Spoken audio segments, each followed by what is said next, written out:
Kumusta mga master? Ito ang Highspeak TV. Ito ang part 9 ng lalaki na tinanggal sa trabaho at nakilala ang isang matandang pulube na tiyak magpapabago na kanyang buhay. Isa sa parte ng buhay ay yung pagkakaroon mo ng relasyon sa taong mahal mo. Kung ikaw naman ay di pa naka-experience nito, ay huwag mawala ng pag-asa. Darating din yung araw para sa'yo. Sa bidyong ito ay masasaksihan natin kung sino nga ba itong in a relationship na. At malalagay sa panganib ang pangkat nila Dave. Pero bago ang lahat, kung bago ka pa lang napadpad sa aking channel ay huwag mo kalimutang mag-subscribe at pakiclick na rin yung notification bell. So ano pang hinintay nyo? Simulan na natin.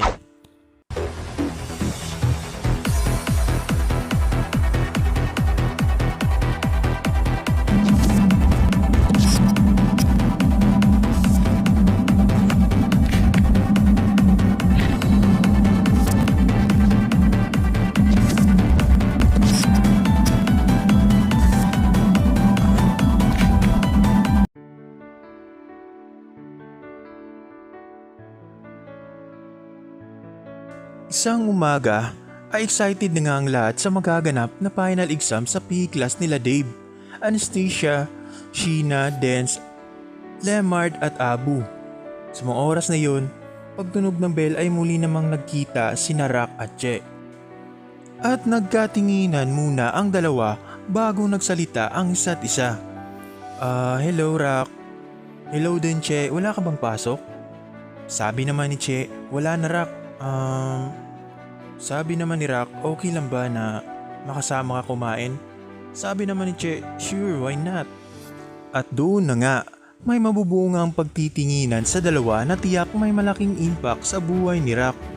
Sabi ni Rock kay Che, akala ko talaga dati nasuplada ka. At sagot naman ni Che, ako? At napatawa ito, suplada naman talaga ako, lagi ko ngang inaaway si Anastasia. Dahil lagi siyang nakabuntot kay Dave. Sabi naman ni Rock, sa kanyang isipan, patay na patay pa rin ba itong si Che kay Dave? Si Che naman ay biglang nagsalita, alam mo di ko pipilitin yung taong di ako gusto at di ko ipagsiksikan ang sarili ko kay Dave. Sa ngayon kasi ay nakamubo na ako at may bago ng ibang tao na nagpapasaya sa akin habang nakatingin ito kay Rock. At sabi naman ni Rock, sino naman yun Che? At masayang sinabi ni Che, ikaw yun. At sabay sabi, joke. At sa mga oras na yun ay napatigil itong si Rock. At sinabi, masaya ako Che na nakasama ka ngayon. At sana makilala pa natin ang isa't isa. At kung gusto mo, sumama ka din sa grupo namin nila Dave. Pag di kami busy ay tumatambay kami dyan. O tuwing gabi nasa restaurant kami. Habang sabi naman ni Che, talaga Rock? Okay lang kaya kay Anastasia? At pangako di ako manggugulo at gusto ko ring na makilala ka pa. At doon na nga. Nagkatinginan ng dalawa at biglang napasabi si Rock, alam mo ba na final exam pala nila Dave ngayon sa PE class nila? Magpe-perform sila sa gym. Sabi naman ni Che, talaga? So ano, manonood tayo? Sabi naman ni Rock, tara. At doon na nga, nagsalita ang professor, hello sa inyong lahat. Handa na ba kayo sa final exam nyo sa PE class nyo?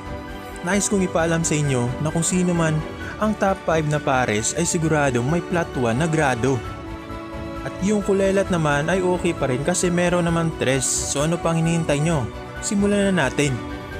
At sa mga oras na yun, nag-umpisa na ngang mag-perform sila Abu at Lemard at sumayaw ang dalawa ng aring dayang. Bago nagsimula ang dalawa ay nagsabi si Lemard, dahil wala tayong pares na babae ay gagalingan na lang natin ang pagsasayaw at talunin natin sila. Sabi naman ni Abu, tama ka dyan dude. At doon na nga, nag-umpisa na nga ang dalawang sumayaw ng aring dayang. Pipinan kipuchi darirayang ibong pucha Tongkare kara chini no dayang papirit na papirit, papirit na papirit Chiririt chirit chiririt chiririt Haring dayang dayang dayang dayang dayang dayang Chiririt papirit na papirit, papirit na papirit Chiririt chiririt chiririt chiririt. At labis ang tuwa ng mga manonood sa dalawang makukulit na sina Abu at Lemard. At sa mga oras na yon ay nagtatawanan ang magkakaibigan. Sa mga oras na yon, si Sheena at Dance na nga ang magpe-perform at sabi ni Dance, kinakabahan ako parang mas nakakatakot pa ito kaysa manligaw ako sa'yo, aking babe. At napatawa na lang si Sheena at sinabi nito kay Dance, pag nakakuha tayo ng plot 1 may kiss ka sa akin. At doon na nga tumatayo ang tenga ni Dance sa kanyang narinig at ginaganahan nito. At ang kakantahin ng dalawa ay You'll Be Safe Here. Close your eyes, dry your tears, 'cause when nothing seems clear, you'll be safe here from the sure weight of your doubt and fears. Weary heart, you'll be safe here. At nang matapos na nga kumanta ang dalawa, ay sinabi ni Dance kay Sheena, pangako Sheena, pagkasama mo ko ay lagi kang ligtas sa anumang kapahamakan. At habang kinikilig si Sheena ay nagbiro ito, sigurado ka ba? Ngayon pa lang napapahamak na tayo. At sabay sabi ni Sheena, joke lang, at masaya ang dalawa na nagtatawanan. Dagdag pa ni Dance, Sheena, aminado ako, chickboy ako noon. At nagbago na ako simula nang makilala kita. At every time na may nakikita akong babae, ay pinipikit ko lamang ang aking mga mata. Kasi alam ko kahit na nakapikit ako, ikaw pa rin ang aking nakikita. Sabi naman ni Sheena, Nox naman, at nagsisigawan ang magkakaibigan na kiss, kiss, kiss.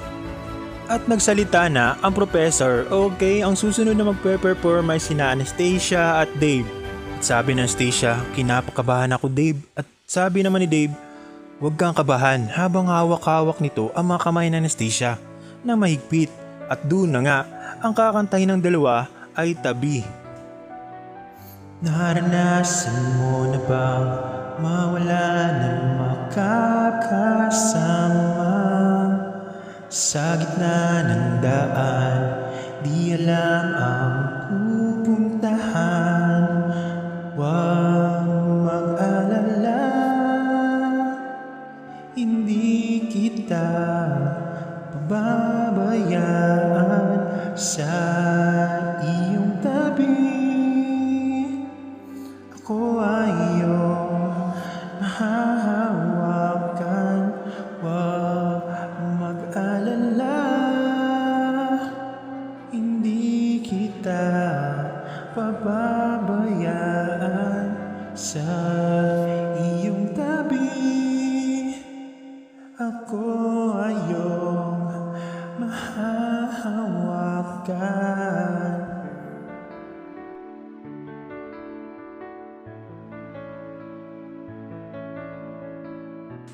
At doon na nga, nagsisigawan ng lahat pati na ang kakarating pa lang na si Rock at Che. Go Dave and Anastasia! At ng mga oras na yun, matapos kumanta ang dalawa, ay nagkaaminan na. Anastasia, maraming salamat sa lahat. At gusto kong ulit sabihin sa'yo, at kahit ilang beses ko pang sabihin sa'yo, kahit paulit-ulit ko pang sabihin sa'yo, na I love you Anastasia. Sobrang mahal na mahal kita. At si Anastasia naman sa mapagkakataong iyon ay napasabi na rin niya sa wakas ang gusto niyang sabihin. Maraming salamat din Dave, at gusto kong sabihin sa iyo na I love you so much Dave. Kung alam mo lang, sobrang napakaswerte ko na nakilala ka at dumating ka sa buhay ko. At sa mga oras na yun ay masayang masaya si Dave sa kanyang narinig. Kasi narinig na niya mismo ang mga salitang matagal na niyang hinihintay mula kay Anastasia. At nang ina-announce na nga ng professor kung sino ang top 5 na pares ay masayang masaya ang tatlo dahil kasali ang mga ito sa top 5. At doon na nga natawa si Dance ng malakas. Nyahahaha! Parang di ko makakalimutan yung isang tao dyan na nagsabi na may kiss daw ako sa kanya. At doon na nga nagulat si Dance nang hinilikan nito ni Sheena sa lips at mabilisan pero di naman nakita ng professor. Sila Dave at mga kaibigan lang ang nakakita. At napasabi na lang si Abu, sana all. At si Lemard naman din ay napasabi, sana all my love life. At sina Dave at Anastasia naman ay nagkatinginan. At sabi ni Dave, totoo ba yun? Totoo ba yung sinabi mo? At sabi naman ni Anastasia, "Oh Dave, matagal na pero pinipigilan ko lang kasi nangako ako sa nagpapaaral sa akin." At sabi naman ni Dave, "Talaga Anastasia? Ang saya ko pero huwag kang mag-alala, di naman ako magiging hadlang sa mga pangarap mo. At lagi naman kitang babantayan at handa naman akong mag-antay." At sa mga oras na iyon ay labis ang saya na Anastasia sa kanyang narinig at niyakap niya na mahigpit si Dave at sabi, "Salamat sa iyo Dave. Pagkasama kita ay mas lalo akong sumasaya. Pakiramdam ko isa ka sa mga inspirasyon ko. Kaya nalungkot talaga ako nung nag-absent ka kasi lang mag-isa ako nun. Sana sa susunod magpaalam ka man lang. Magpaalam ka sa akin ha. Tawagan mo ko o i-text," sabi naman ni Dave habang hinahalikan ang no Anastasia. "Pasensya ka na din Anastasia." At sabi naman ni Dave sa kanyang sarili, "May tungkulin kasi akong dapat gampanan pero huwag kang mag-alala. Di naman mawawala ang oras ko sa iyo." At sa kabilang panig naman, si Dance naman ay naligaw na kay Sheena. "Oh Sheena, my love, gusto ko sana manligaw sa iyo. At alam ko wala akong flower o chocolate na dala-dala pero nais ko sabihin sa iyo na seryoso ako sa iyo. At sana maging girlfriend kita kung papayag ka." Sa mga oras na yun ay nagsisigawan na ang buong barkada. Yahoo! At yun na nga, napauo nga ni Dance si Sheena. At in a relationship na nga ang dalawa habang si Dave naman at Anastasia ay hindi pa sila pero parang sila na din. Ang gulo, di ba? At si Rock naman at si Che ay nagkakamabutihan na din. Isang ang masayang araw ang nangyari sa magkakaibigan. At pagsapit ng gabi ay magaganap na ang isang pangyayari na di inaasahan na magkakaibigan na susubok sa kanilang katatagan. Ang magkakaibigan nga na sina Dave, Rock, Mike Lemard, Dance at Abu ay magugulat sa kanilang makikita. Nang matapos ng kanilang mayatid si Sheena at Anastasia ay nagpasya na ang City Boys na pumunta sa bagong lugar na kanilang tutulungan at nakahood na ang mga ito. Nang iwanan na sana ng mga magkakaibigan ang mga groceries sa mga bahay sa lugar na iyon ay may narinig silang sigaw ng lalaki na nagmamakaawa.